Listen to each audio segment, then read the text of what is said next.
Elle dansait avec lui des danses lentes tous les soirs. Elle ajustait sa cravate, elle l'embrassait sur sa joue froide, elle lui murmurait qu'elle l'aimait plus que tout au monde. Il était mort dès le premier rendez-vous, et il n'était pas le seul. En 4 ans, 9 hommes ont disparu dans un petit motel routier situé sur un terrain abandonné près de la route 66. Des camionneurs, des voyageurs, des solitaires, des gens que personne n'a cherché très longtemps. On les a retrouvés plus tard dans des fosses peu profondes, dans l'arrière-cour, vêtus de costumes de mariage et avec des traces de maquillage sur le visage. Mais avant d'être enterrés, chacun d'entre eux a passé des semaines, parfois des mois, dans le salon de la vieille maison, à table, devant la télévision, dans les bras d'une jeune femme de 23 ans qui croyait sincèrement les sauver de la solitude. Cette histoire ne peut s'expliquer par la cupidité, ni par la vengeance, ni même par la folie au sens classique du terme. Cette histoire parle d'une mère qui a décidé de fonder une famille idéale, et de sa fille qui n'a jamais compris que ses poupées avaient autrefois été vivantes. Le 9 février 1988, le détective privé Harold Baker quitta Phoenix pour se rendre dans le comté de Mohave. Il avait 53 ans, 18 ans dans la police de Phoenix, puis dans le privé, divorce, fraudes à l'assurance, disparition de proches. Une routine qui lui permettait de gagner sa vie, mais qui ne l'inspirait guère. L'affaire qui l'avait conduit sur la route 66 semblait tout aussi banale. Thomas Whitmore, 31 ans, directeur commercial Albuquerque, n'est pas rentré d'un voyage d'affaires en novembre 1997. Sa femme l'a attendu pendant 3 semaines, puis a alerté la police. La police a suivi la procédure habituelle. Vérification des hôpitaux, des morgues, des prisons, rien. Les cartes de crédit n'avaient pas été utilisées. Le téléphone restait muet. La voiture n'a pas été retrouvée. L'affaire est en suspens. La femme de Whitmore n'a pas abandonné. Elle a engagé Baker en janvier, alors que l'enquête officielle était pratiquement au point mort. Baker commença par l'itinéraire. Whitmore roulait d'Albuquerque à Las Vegas en passant par le nord de l'Arizona. La route 66 n'était pas la plus rapide, mais Whitmore aimait les vieilles routes. Sa femme l'avait mentionné à plusieurs reprises. Il les appelait la vraie Amérique. En 1998, l'Amérique authentique ressemblait à une succession de petites villes moribondes et de motels abandonnés. Après l'ouverture de la 40e autoroute Inter-États, le trafic principal avait déserté la route historique. Il ne restait plus que les touristes nostalgiques, les habitants locaux et ceux qui n'aimaient pas la foule. Baker a parcouru 2 fois l'itinéraire, s'arrêtant dans chaque motel, à chaque station-service. Il a montré la photo de Whitmore. Il a posé des questions. Le 3e jour, il trouva un indice. Le propriétaire d'une station-service située à une 30aine de kilomètres de Kingman se souvint d'une Ford Taurus bleue identique à celle de Whitmore. L'homme fit le plein, acheta un café et demanda où il pouvait passer la nuit à moindre coût. Le propriétaire lui a conseillé le motel Dusty Rose, situé à 5 miles à l'ouest, juste à côté de l'autoroute. Baker a noté le nom, puis il s'est mis à creuser. Le motel Dusty Rose appartenait à Eleanor Vance, 54 ans, veuve, ancienne employée d'une entreprise de pompes funèbres. Elle vit avec sa fille Jessica, 23 ans. Le motel compte 12 chambres. Le dernier client officiel s'est enregistré en octobre 1997. Rien de suspect à première vue, mais Baker a travaillé suffisamment longtemps dans le service d'abattage pour ressentir des incohérences. Un motel qui n'enregistre plus de clients depuis 4 mois, mais qui continue de fonctionner. Une propriétaire qui paie ses factures à temps. Une fille de 23 ans qui n'a jamais travaillé, n'a jamais étudié et d'après les documents, n'a jamais quitté le comté. Il a décidé de vérifier par lui-même. Le 11 février, vers 4 heures de l'après-midi, Baker quitta l'autoroute et prit un chemin de gravier menant au motel. L'endroit semblait figé dans les années 70. Un bâtiment d'un étage avec 12 portes, peint en rose poussiéreux. L'enseigne néon « Vacanciers », chambre libre, clignotait même en plein jour. Le parking était vide. Pas une seule voiture, à part un vieux pick-up près du numéro le plus éloigné. Baker s'est garé devant le bureau et est sorti. Même en février, la chaleur était palpable, l'air sec et poussiéreux du désert, le silence. Aucun mouvement, aucun bruit, à part le bourdonnement lointain des câbles électriques. Il poussa la porte du bureau. La clochette tinta. Une femme était assise derrière le comptoir. Elle était mince, avait les cheveux gris soigneusement coiffés et le dos très droit. Elle le regarda sans sourire, mais sans hostilité non plus, de manière professionnelle. Baker s'est présenté comme un agent d'assurance. Il recherche Thomas Whitmore dans le cadre d'un dossier d'indemnisation. Monsieur Whitmore aurait-il séjourné ici en novembre ? La femme, Eleanor Vance, secoua la tête. Elle ne se souvenait pas de ce nom. Peut-être avait-elle un registre ? Non. Malheureusement, le registre n'était pas toujours rempli. De nombreux clients payaient en espèces et ne voulaient pas laisser leurs coordonnées. Elle respectait leur vie privée. Baker acquiesça. Il montra la photo. Eleanor regarda la photo un peu plus longtemps qu'il n'aurait fallu. Peut-être une demi-seconde de trop. Puis, elle secoua à nouveau la tête. Non, elle ne se souvient pas de cet homme. Tom. Baker a remercié et est sorti. Il s'est assis dans la voiture, mais n'est pas parti tout de suite. Quelque chose le tracassait.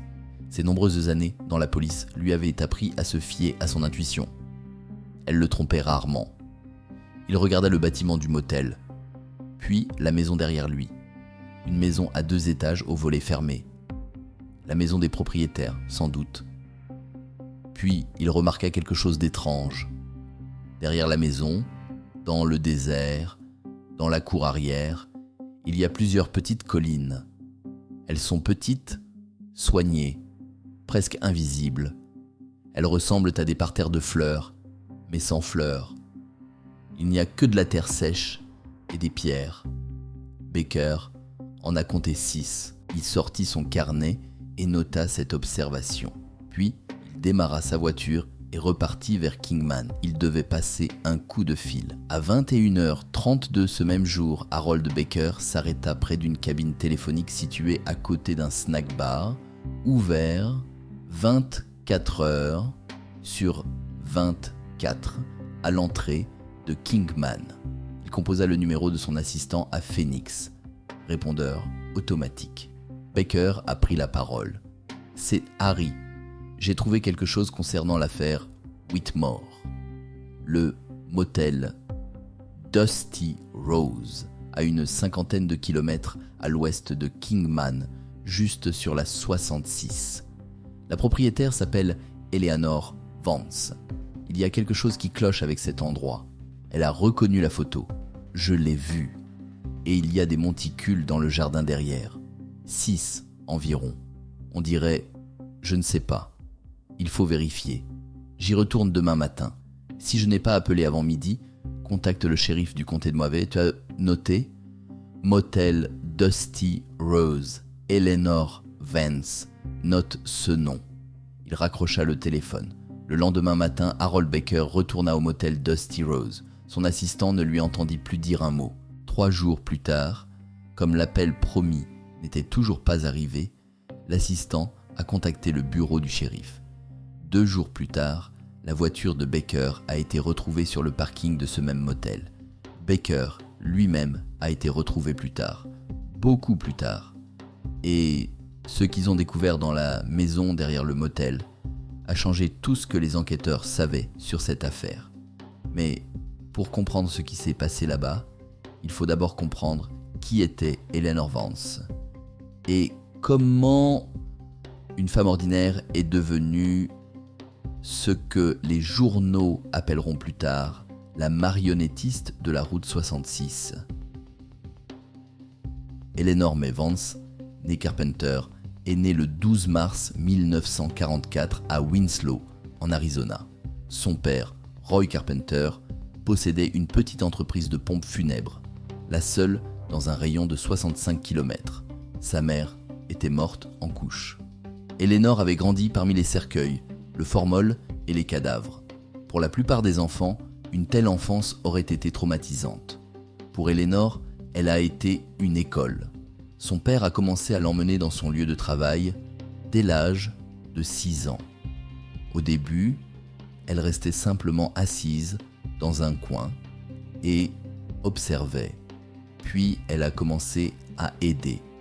Elle apportait les outils, tenait la lampe, rangeait. À 12 ans, elle connaissait mieux la procédure d'embaumement que la table de multiplication. D'après les témoignages de ses voisins et anciens camarades de classe recueillis par l'enquête après son arrestation, Eleanor avait toujours été une fille étrange, pas dans le sens effrayant du terme, mais plutôt dans le sens distant. Elle souriait rarement, ne pleurait presque jamais et préférait la compagnie des morts à celle des vivants. Les morts ne posaient pas de questions, ils ne se moquaient pas de ses vieux vêtements, ils ne chuchotaient pas derrière son dos à propos de la fille de la morgue. Roy Carpenter est mort d'une crise cardiaque en 1962. Eleanor avait 18 ans. Elle a hérité du salon funéraire et l'a géré seule pendant les 6 années suivantes. Elle embaumait les corps, organisait les funérailles, tenait la comptabilité. Tout cela, toute seule. C'est à ce moment-là qu'elle a rencontré Randall Vance. Randall est arrivé à Winslow en 1967, jeune représentant commercial vendant du matériel agricole, grand, brun, avec un sourire qui, selon les témoins, pouvait vendre n'importe quoi à n'importe qui. Il a commencé à courtiser Eleanor presque immédiatement. Des fleurs, des compliments, des promesses. Elle n'était pas habituée à tant d'attention. En 24 ans, aucun homme ne l'avait jamais regardée comme une femme, seulement comme la fille du croque-mort. Randall Wetouya voyait les choses autrement. Ils se sont mariés 4 mois après leur rencontre. Eleanor a vendu son salon funéraire et a déménagé avec son mari à Kingman, où il a ouvert un petit magasin de pièces détachées automobiles. En 1969, Jessica est née. Eleanor a décrit les 2 premières années de son mariage comme la seule période où elle a cru au bonheur. Les procès-verbaux des interrogatoires rapportent cette phrase mot pour mot. Puis, Randall a commencé à disparaître. Au début, c'était pour un jour ou 2. Des voyages d'affaires, expliquait-il, des fournisseurs, des clients. Puis, c'est devenu 1 semaine. Ensuite, Eleanor a trouvé dans sa veste un rouge à lèvres et un bout de papier avec un numéro de téléphone. Elle n'a pas fait de scène, elle n'a pas crié, elle n'a pas pleuré, elle a simplement cessé de dormir. Les voisins se souviennent qu'en 1971, la lumière restait allumée toute la nuit dans la maison des Vance. Chaque nuit, Eleanor était assise près de la fenêtre, tenant Jessica, âgée de 2 ans, dans ses bras et regardait la rue. Elle attendait. Randall est revenu pour la dernière fois le 14 août 1972. Il a fait ses valises pendant qu'Eleanor était au magasin et a laissé un mot sur la table de la cuisine. « Je suis désolé, j'ai besoin dans notre vie. Non, je suis cher, ne lâche pas. R. Il a retiré tout l'argent du compte. La voiture et la photo, la seule où ils apparaissent tous les 3, lui, Eleanor et Jessica, âgés d'1 an. Ils ne l'ont plus jamais revu. Eleanor n'a pas porté plainte à la police. Elle ne l'a pas cherché. Elle n'a pas demandé le divorce. Elle a tout simplement brûlé tout ce qui restait de lui. Les vêtements qu'il n'avait pas emportés, les cadeaux qu'il lui avait offerts. Et passez-moi les photos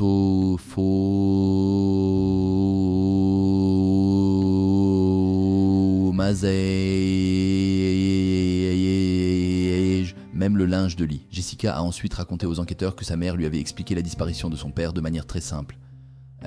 Il est mort. La petite fille avait 3 ans. Elle y croyait. Et pendant les 20 années qui suivirent, Eleanor éleva sa fille avec une seule idée en tête. Les hommes sont une maladie. Ils viennent, prennent tout ce qu'ils peuvent et disparaissent. La seule façon de se protéger est de les contrôler. Et la seule façon de vraiment contrôler un homme est de faire en sorte qu'il ne puisse pas partir. En 1975, Eleanor acheta le motel Dusty Rose avec ses économies et l'argent provenant de la vente de sa maison à Kingman. L'endroit était presque abandonné.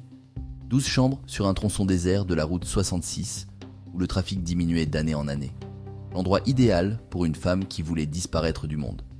Jessica a grandi dans l'isolement. École à domicile. Pas d'amis, pas de sortie en ville. Le monde de la petite fille se limitait au motel et au désert environnant. Eleanor lui a enseigné tout ce qu'elle savait. Cuisiner, faire le ménage, coudre, travailler avec les clients quand il y en avait encore et bien sûr embaumer. Elle avait aménagé le sous-sol du motel Eleanor en salle de travail pour les pompes funèbres. Une table en acier inoxydable, un système de drainage, des récipients pour les produits chimiques, des outils qu'elle avait conservés depuis l'époque de son père. Elle expliquait à Jessica que c'était un métier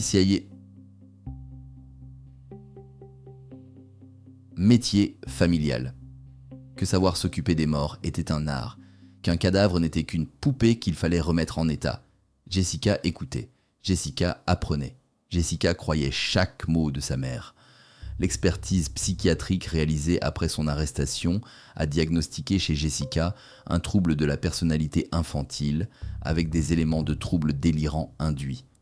En termes simples, elle était restée bloquée dans l'esprit d'une enfant et sa perception de la réalité avait été entièrement façonnée par sa mère.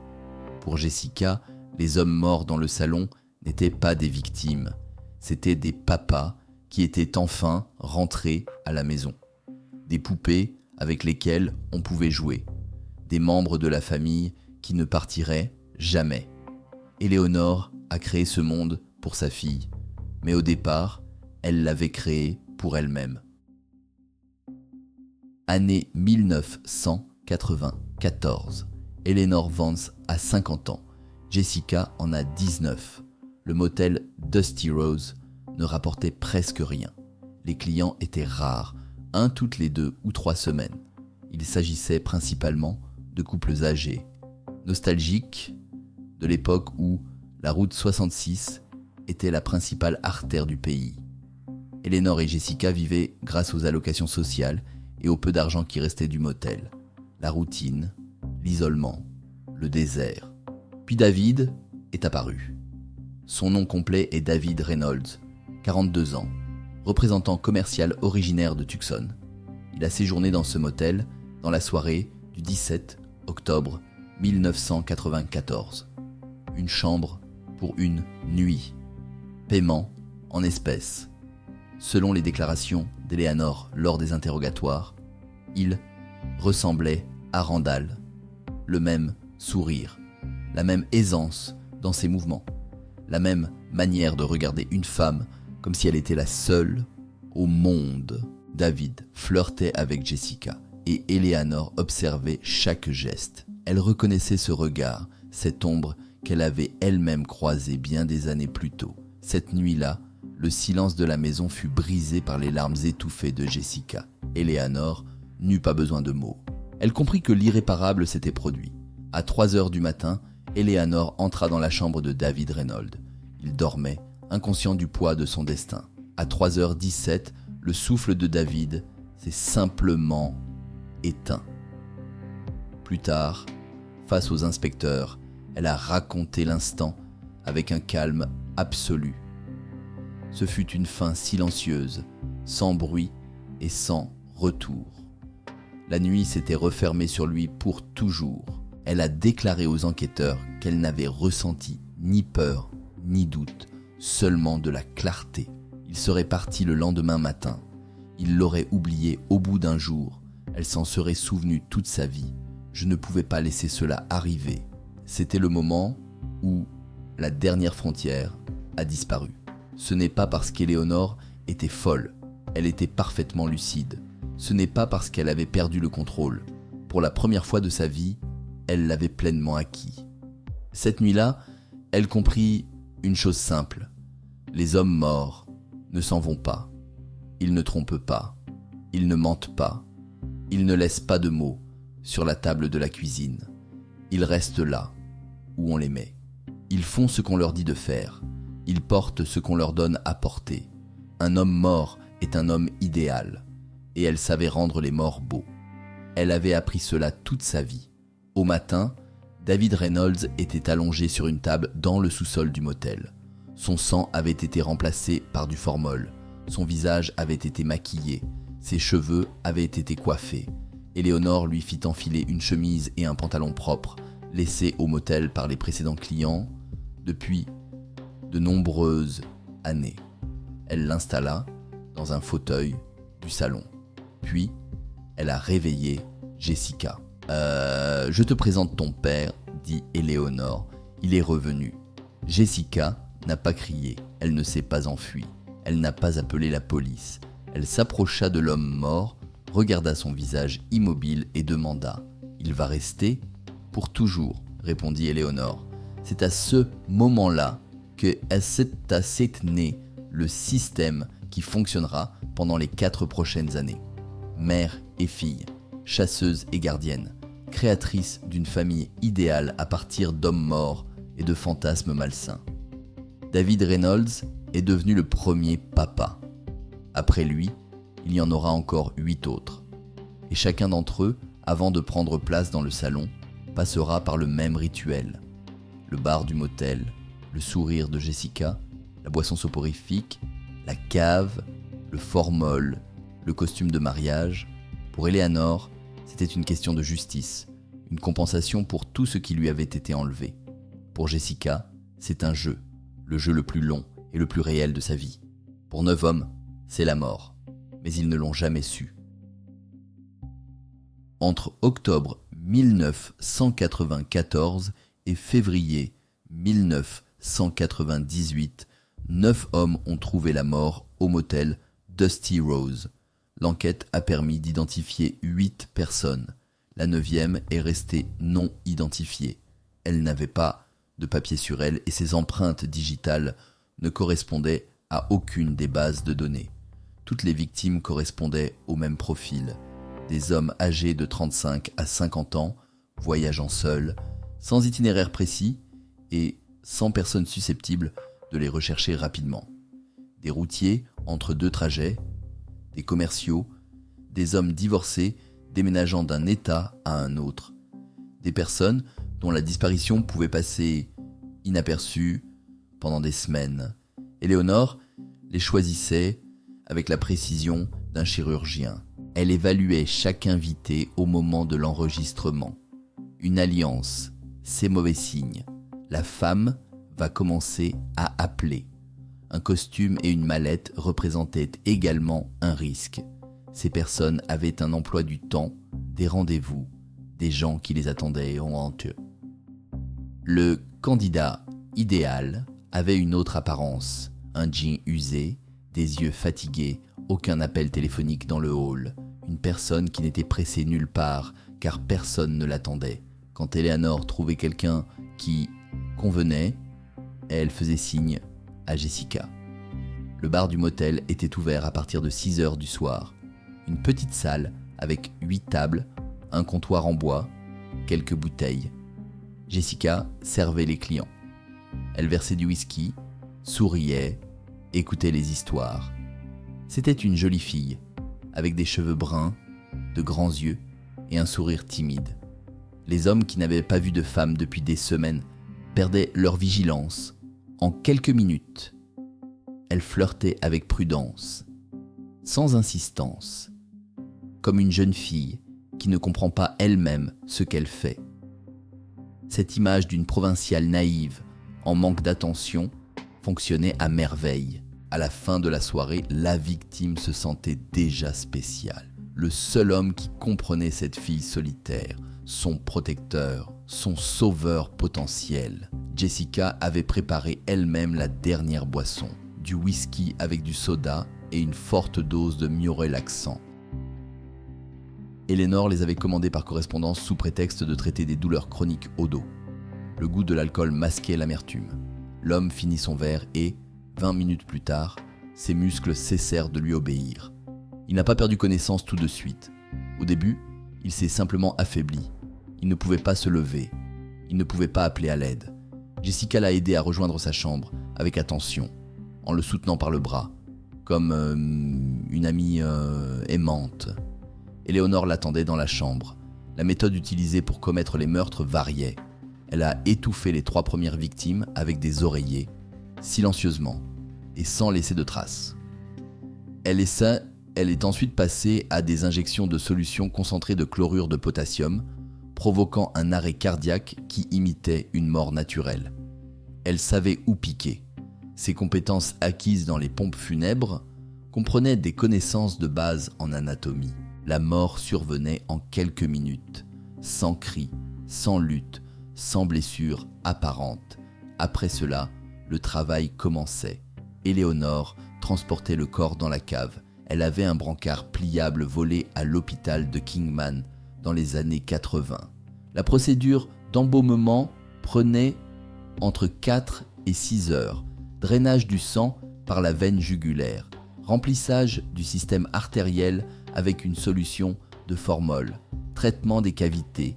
Fixation des traits du visage. Elle travaillait méthodiquement avec un professionnalisme acquis au cours de 30 années de pratique. Ensuite, il fallait se préparer à une nouvelle vie. Chaque homme avait un rôle à jouer. L'un devenait le mari. Pour lui, Eleanor avait gardé un smoking noir et une chemise blanche. Un autre devenait le père.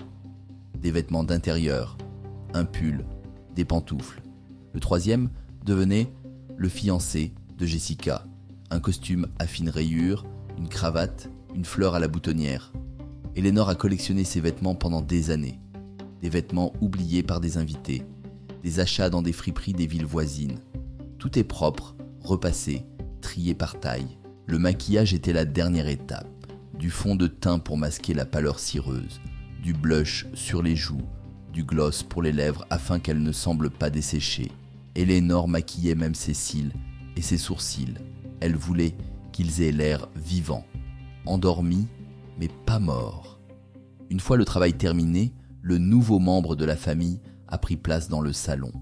Le salon de la maison derrière le motel ressemblait au décor d'une carte de Noël.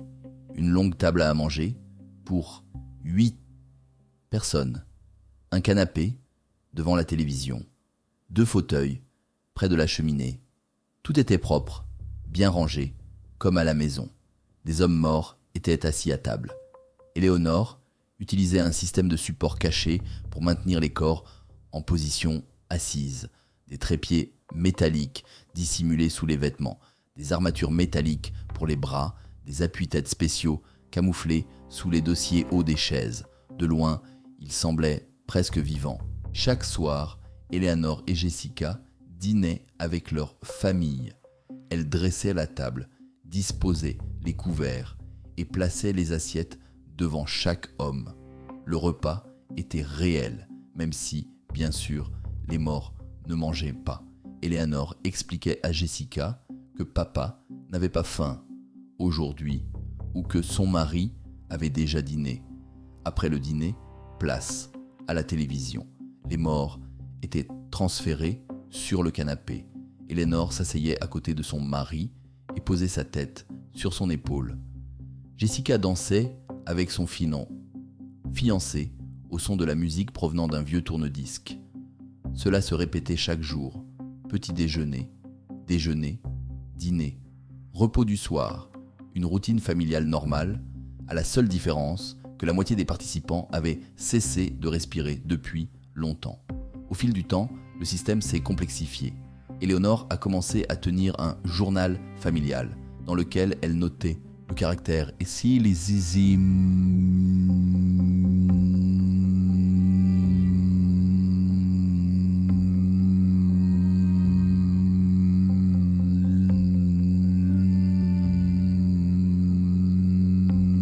aimait lire les journaux, l'autre préférait s'asseoir près de la fenêtre, le troisième était taciturne mais gentil. Elle leur a créé des personnalités qu'ils n'avaient jamais eues. Jessica leur parlait, elle leur racontait sa journée, elle se plaignait de la chaleur, elle partageait ses rêves, elle croyait sincèrement qu'ils l'écoutaient. Les problèmes ont commencé quelques semaines plus tard. Même un embaumement de qualité ne peut empêcher la décomposition pour toujours.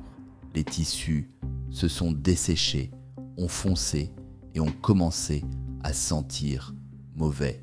Le maquillage ne parvenait plus à masquer les changements. Les traits du visage se sont déformés. Lorsqu'un membre de la famille de Zenzi en mocan Bessémisset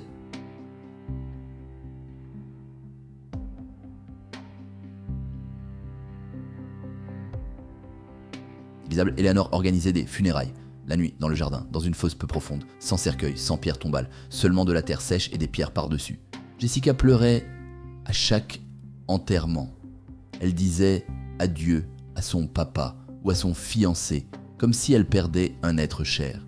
Puis il partait à la recherche de nouvelles proies. Le cycle se répétait, invités, bar, boisson, cave, salon, décomposition, fosse, 9 fois en 4 ans, et pas le moindre soupçon de la part des autorités. La route 66 était l'endroit idéal pour disparaître. Des voyageurs de passage que personne n'attendait. Des dizaines de kilomètres de désert à perte de vue. Une police qui n'avait pas les moyens de contrôler chaque motel sur cette route en déclin. Eleanor l'avait bien compris. Elle n'avait pas choisi cet endroit par hasard. Mais en février 1988, le système a connu une défaillance. Ils ont tué la mauvaise personne. Harold Baker est devenu la 10e victime. Il est revenu au motel le matin du 12 février. Cette fois-ci, il n'est pas entré dans le bureau, mais s'est rendu directement derrière le motel pour examiner de plus près les monticules dans le jardin. Eleanor l'aperçut depuis la fenêtre de la cuisine. Elle est sortie, lui a proposé un café, il a accepté. Ce fut sa dernière erreur, une double dose du médicament dans la tasse. 40 minutes plus tard, Baker était mort. Eleanor ne l'embauma pas. Elle n'avait pas le temps. Elle savait bien qu'un détective privé n'était pas un vendeur ambulant. On allait le chercher. Le corps a été enterré la nuit même. Mais Eleanor n'était pas au courant du message vocal. Le 13 février, l'assistant de Baker à Phoenix a écouté le répondeur. La voix de son chef indiquait une adresse, le nom de la propriétaire et demandait de contacter le shérif. L'assistant a attendu 24 heures. Puis il a appelé le bureau du shérif du comté de Mohave. Le 14 février, jour de la Saint-Valentin, l'adjoint du shérif Roy Jennings s'est rendu au motel Dusty Rose. Il est arrivé vers 6 heures du soir. Il n'y avait personne au bureau. Il a fait le tour du bâtiment et s'est dirigé vers la maison. L'une des fenêtres du salon n'était pas complètement fermée. Jennings jeta un coup d'œil à l'intérieur. 5 personnes étaient assises à la table de fête. 2 femmes en robes élégantes, des bougies, des roses, du vin. En face d'elles, 3 hommes en smoking, les mains posées symétriquement sur la table, immobiles. Jennings pensa d'abord à des mannequins. Puis, il regarda, de plus près, une peau gris jaunâtre sous le maquillage. Un trépied métallique soutenant le cou de l'un d'entre eux. Les yeux vitreux du troisième, fixant droit vers la fenêtre. Morts. Tous les 3. 20 minutes plus tard, des voitures de police encerclèrent la maison. Jennings frappa à la porte. Eleanor ouvrit, calme, presque aimable. Il est entré dans le salon. 3 hommes morts à table. La flamme des bougies sur leur visage immobile. Une odeur chimique douceâtre avec des notes de pourriture. Jessica se tenait à côté de l'un d'eux, la main sur son épaule. Elle souriait. Quand les officiers se dirigèrent vers la table, elle cria « Ne le touchez pas! Ne touchez pas à mon fiancé !» Nous venons juste de nous réconcilier. » Éléonore n'opposa aucune résistance. Elle se laissa menotter sans dire un mot. La seule chose qu'elle dit fut « Vous avez détruit notre famille. » 9 corps ont été retrouvés dans le jardin. Le corps de Harold Baker a été exhumé en dernier.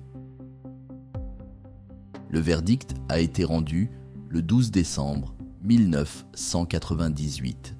Eleanor Vance, emprisonnement à perpétuité sans possibilité de libération conditionnelle. Elle est décédée en prison en 2011. Insuffisance cardiaque à l'âge de 67 ans à Ounce. Jessica a été déclarée irresponsable pénalement. Elle a été soumise à un traitement obligatoire pour une durée indéterminée. Selon les dernières informations, elle se trouve toujours dans un établissement psychiatrique. Elle a plus de 50 ans. Elle continue à dessiner des portraits de sa famille et demande quand elle pourra rentrer chez elle. Le motel Dusty Rose a été démoli en 2001. Cette histoire n'enseigne aucune morale. Elle constate simplement un fait. La frontière entre la maison et la crypte passe parfois par une seule et même porte. 9 hommes cherchaient un endroit où passer la nuit.